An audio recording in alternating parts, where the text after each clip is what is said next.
Hello, PJ. This is Matt. I'm just going to show you how to use Adobe Scan to scan student documents, how they would use it to turn stuff in, and then as a teacher, what the teacher would see. It's pretty nice. So sorry, we recently obtained Adobe Creative Cloud licenses for the whole school, and this is one of the apps that Adobe has that could really help, I think, our students out, especially as teachers. If you're asking students to take pictures of work and then you want to really get in there and see what they're doing, I think it's a lot easier to see that as a PDF rather than just a JPEG picture. So you go here to Adobe Scan, you open the app, and it's going to automatically start looking for documents, and you just hold it over the document.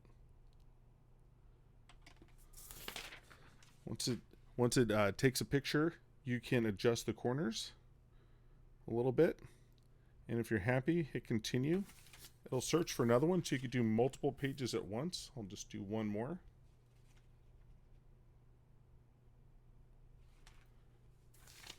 There we are. And in this case, I can adjust because there's not as much writing, so you don't need really the full amount. And I just hit continue.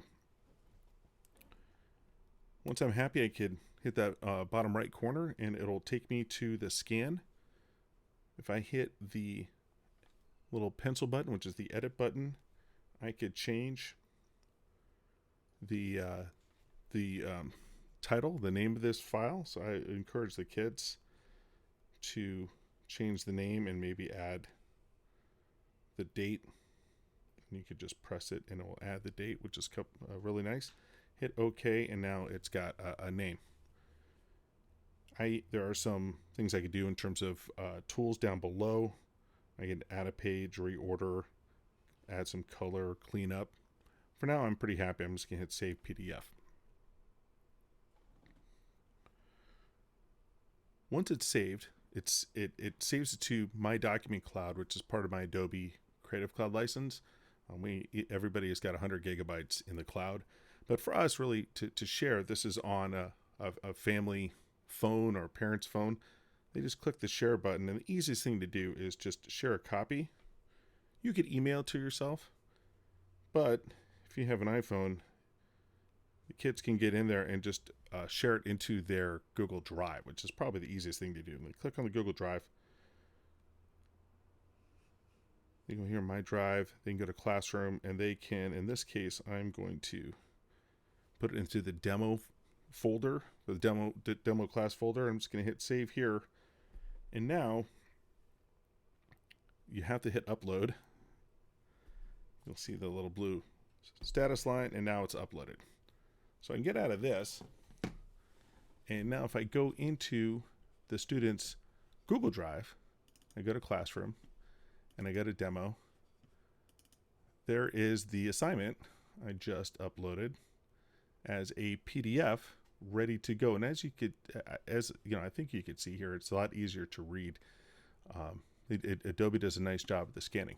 So now the student simply would go into Classroom, and this is a demo. This is the demo class, and I just made a kind of a demo math assignment. So the student would go here, they would click View Assignment. Right up here in their work, they would just hit Add or Create, and then choose Google Drive, and really it'll do the most recent one. It adds that, and they would just click Turned In, and as far as the students they're done. So it's really quite simple to turn it in. Now if I want to look at the teachers, here's the teacher side of things. I'm going to go down to this math assignment. You can't really see this, so let me move this up a little bit here. Bear with me. There we go. So if I can go to this math assignment, and it says 1 turned in, if you click that, and here it is from the teacher, so they would see this. They can click on that file. It's going to load, and they're going to be able to see this very clearly. They can download the PDF and then annotate it, add some comments if they so desire. but they could just do their normal grading in Google Classroom from here. But I think it's a much easier view for them. They could even add, add a comment. Go here, and they could just add a comment. Click comment, and then the return it to the kids, and we're done. So that's really kind of your workflow. So again, that's Adobe Scan. It's available on iOS and Android, and I think it's really a nice way for students to turn work in easily and to have it legible enough that teachers can read it. Please reach out to me, and I could walk you through this process.